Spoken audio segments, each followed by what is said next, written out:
ওয়ালাইকুম, তোমাদের সকলকে এসি এর পক্ষ থেকে জানাচ্ছি আন্তরিক শুভেচ্ছা ও অভিনন্দন। আজকে আমরা অষ্টম শ্রেণীর শিক্ষার্থীদের প্রথম বাংলা প্রথম পত্র দ্বিতীয় কবিতা বঙ্গভূমির প্রতি লিখেছেন মাইকেল মধুসূদন দত্ত। এই কবিতাটি নিয়ে আলোচনা করব। এই কবিতাটি খুবই গুরুত্বপূর্ণ অষ্টম শ্রেণীর শিক্ষার্থীদের জন্য এবং এই কবিতাটি খুবই কঠিন একটি কবিতা।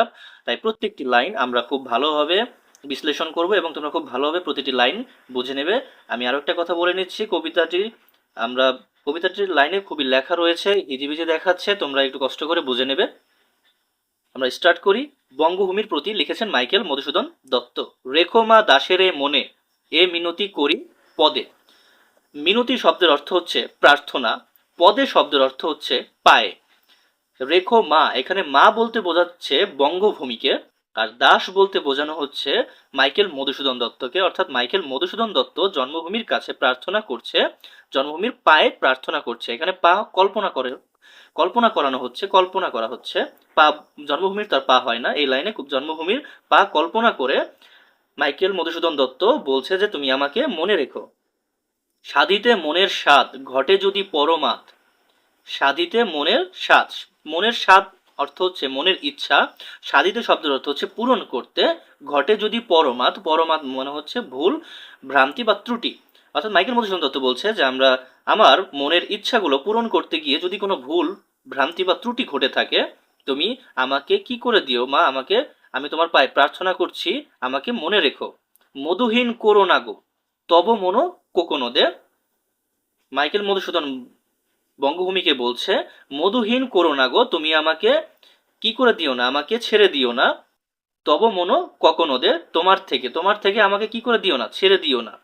প্রবাসে দৈবের বসে জীব তারা যদি খসে। দৈবের বসে, প্রবাসে অর্থাৎ বিদেশে, দৈবের বসে জীব তারা যদি খসে, অর্থাৎ প্রবাসে দৈবের বসে যদি কোনো কারণে জীব তারা খসে যায়, বা যদি হঠাৎ কোনো কারণে আমি মারা যাই। এ দেহ আকাশ হতে নাহি খেত তাহে। এ দেহ আকাশ হতে, যদি আমার জীব তারা অর্থাৎ আমার দেহ থেকে যদি আমার আত্মাটা বেরিয়ে যায় বা আমি মৃত্যুবরণ করি, আমার তাতে কোনো খেদ নাই। খেদ শব্দের অর্থ হচ্ছে দুঃখ নাই। জন্মিলে মরিতে হবে অমরকে কোথা কবে। জন্মগ্রহণ করলে মরতে হবে, অমরকে কোথা কবে। মাইকেল মধুসূদন দত্ত বলছে যে আমাদের জন্মগ্রহণ করলে মরতেই হবে, কেউ পৃথিবীতে অমর হিসেবে থাকে না। চিরস্থির কবে নীর হায় রে জীবন নদে। চিরস্থির কবে নীর, চিরস্থির বলতে অর্থাৎ চিরকালীন ভাবে কেউ পৃথিবীতে থাকে না। নীর শব্দের অর্থ এখানে জীবনকে বোঝাচ্ছে। নীর শব্দের শাব্দিক অর্থ হচ্ছে জল বা পানি। হাই রে জীবন নদে, জীবন নদে হচ্ছে মানুষের জীবনে কেউ চিরস্থায়ী ভাবে জীবিত থাকে না, সবাইকে একসময় কি করতে হয়, মৃত্যুবরণ করতে হয়। কিন্তু যদি রাখো মনে নাহিমা ডরি সমনে। মাইকেল মধুসূদন দত্ত বলছে যদি মা তুমি আমাকে মনে রাখো, মা বলতে এখানে বঙ্গভূমিকে বোঝাচ্ছে। কিন্তু যদি মন রাখো মনে, আমাকে যদি তুমি স্মরণ করে রাখো, বঙ্গভূমিকে বলছে, জন্মভূমিকে বলছে মাইকেল মধুসূদন দত্ত, যদি তুমি আমাকে যদি স্মরণ করে রাখো মা, নাহি ডরি সমনে, আমি সমনে শব্দের অর্থ হচ্ছে যমদূত, অর্থাৎ মৃত্যুর দেবতাকে বা মৃত্যুকে আমি ভয় করি না, তুমি যদি আমাকে মনে রাখো। মক্ষিকাও গলে না গো অমৃত পড়িলে অমৃত হ্রদে। মক্ষিকা অর্থাৎ মাছি, গলে, গলে শব্দের অর্থ হচ্ছে ক্ষয় হয় না বা ধ্বংস হয়ে যায় না, পড়িলে অমৃত হ্রদে, অর্থাৎ মক্ষিকাও অমৃত হ্রদে পড়িলে যেমন ক্ষয় হয় না, তুমি যদি আমাকে মনে রাখো আমিও তেমনই কি হব না, আমি মৃত্যুকে ভয় পাই না। সেই ধন্য নরকুলে লোকে যারে নাহি বলে।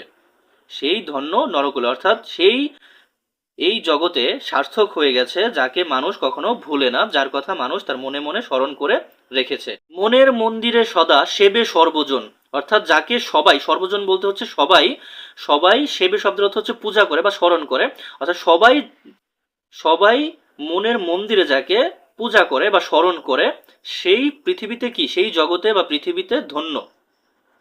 কিন্তু কোন গুণ আছে যাচিব যে তব কাছে, এখানে মাইকেল মধুসূদন দত্ত বঙ্গভূমিকে জানাচ্ছে যে কোন গুণ আছে যাচিব যে তব কাছে। যাচিব মানে চাইব, তব বলতে তোমার, এখানে তোমার বলতে বঙ্গভূমিকে বোঝানো হচ্ছে। অর্থাৎ বঙ্গভূমিকে বলছে যে তোমার কাছে যে আমি চাইবো আমার তেমন কোনো গুণ নেই, আমি তোমার কাছে যা চাইবো তা চাওয়ার জন্য আমার কোনো গুণ নেই। হেন অমরতা আমি কহ গো শ্যামা জন্ম দে। হেন অমরতা আমি, অর্থাৎ আমি এমন নিঃস্ব, কহ গো শ্যামা জন্মদে, এখানে শ্যামা জন্মদে বলতে জন্মভূমিকে বোঝাচ্ছে যে হে জন্মভূমি তুমি, আমি তো এতই নিঃস্ব, তুমি যদি দয়া করো তাহলেই আমি সবার মনের মধ্যে থাকতে পারবো, আমার এমন কোনো গুণ নেই যা আমি তোমার কাছে চাইবো। ভুল 10 গুণ ধরো অমর করিয়া বর, দেহ দাসে সু বরদে। এখানে মাইকেল মধুসূদন দত্ত বলছে যে আমার সমস্ত ভুল দোষকে তুমি গুণ হিসেবে ধরো, অমর করিয়া বর, আমাকে তুমি আশীর্বাদ দাও, অমর করার আশীর্বাদ দাও, দেহদাস সুবরদে, সুবরদে অর্থাৎ জন্মভূমি, জন্মভূমি হে জন্মভূমি তুমি দাসকে, অর্থাৎ দাস বলতে এখানে মাইকেল মধুসূদন দত্তকে বোঝাচ্ছে, হে জন্মভূমি তুমি তোমার দাসকে অর্থাৎ মাইকেল মধুসূদন দত্ত সমস্ত ভুল এবং দোষকে গুণ হিসেবে ধরে অমর করার আশীর্বাদটা দাও। ফুটি যেন স্মৃতি জলে, ফুটি যেন স্মৃতি জলে বোঝাচ্ছে যে আমি যেন সবসময় মানুষের স্মরণে থাকতে পারি, সবসময় মানুষের স্মরণে আসতে পারি। মানুষে, মানুষে মানে হচ্ছে মনে, মা, ফুটি যেন স্মৃতি জলে মানুষে মা, অর্থাৎ মা আমি যেন সবার মনে বা স্মরণে ফুটে থাকতে পারি। মা যথাফলে মধুময় তামরস, কি বসন্ত কি শরদে।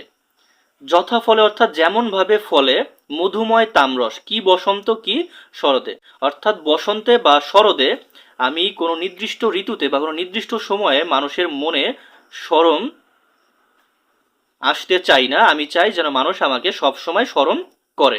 এই আশীর্বাদটাই মাইকেল মধুসূদন দত্ত তার বঙ্গভূমি মা অর্থাৎ মায়ের কাছে চেয়েছে। Hey there. Subscribe to my channel. And also press this bell icon.